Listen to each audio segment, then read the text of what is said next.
మనం ఎగ్గు తింటాం.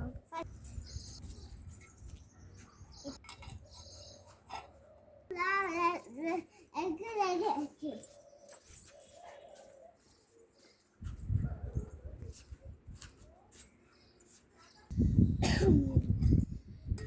ఇప్పుడు వాటర్ కాచింది.